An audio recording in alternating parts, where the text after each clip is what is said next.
ndugu mtazamaji wa Average TV, nikukaribisha katika kipindi cha Wakati wa Unabii, kipindi ambacho kinakujia hapa Average TV kwenye mitandao yetu ya kijamii. Ukiingia pale Facebook andika Average TV, Instagram Average TV, bila kusahau YouTube Average TV. Na huu nakuletea baadhi ya shuhuda ambazo mtumishi wa Mungu amestabili hapa katika madhabahu ya Light of the World Ministry, na zimetimia na hakika. Hapa ni kwa mtumishi wa Mungu Prophet FM Judicate.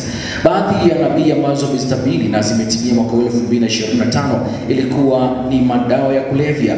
Yani kuna baadhi ya watu wanaona mtandao mkubwa wa madawa ya kulevya, na baadhi ya watu wakikamatwa kujihusisha na masuala mbalimbali ya uuzaji wa madawa ya kulevya. Na hili tabiriwa ilikuwa tarehe 19 mwezi wa pili mwaka 2025, ambapo Prophet FM Judicate alieleza mengi kuhusiana na watu mbalimbali au mtandao mkubwa wa watu wanaojihusisha na madawa ya kulevya kuweza kukamatwa. Tumeona baadhi ya Waafrika wameweza kukamatwa, Marekani, China, wakijihusisha na mtandao huu wa madawa ya kulevya.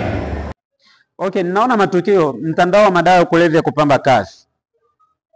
Watakamatwa lakini hawatakamatwa wote. Amen. Ninaona hili tukio lakini ninamuona Mchina. Alafu ninaona madawa nini ya kulevya, hao wananaswa, watanaswa. Ninaona tukio madawa ya kulevya kutosha tu. Ni mtandao mkubwa sana na watu wanaifanya hiyo kazi. Mungu natusaidie. Katika kipindi cha mwezi wa 3, nazungumzia kuanzia tarehe 1 mwezi wa 3 mpaka tarehe 31, kwa maana ya siku ngapi zilizopita? Siku 6-7 zilizopita. Jumla ya Watanzania 7 wamekamatwa kwa kujihusisha na madawa ya kulevya.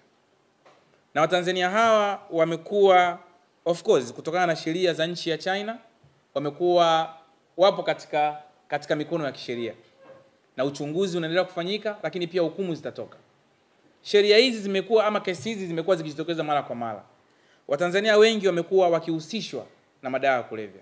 Tumezaliwa matajiri lakini hatuwezi kufa masikini. Ni moja kati ya kauli inayotumiwa na mabilionea wawili ambao ni ndugu, Samuel na Ruben Onua, ambao kwa sasa wapo mikononi mwa jeshi la polisi huko Dubai.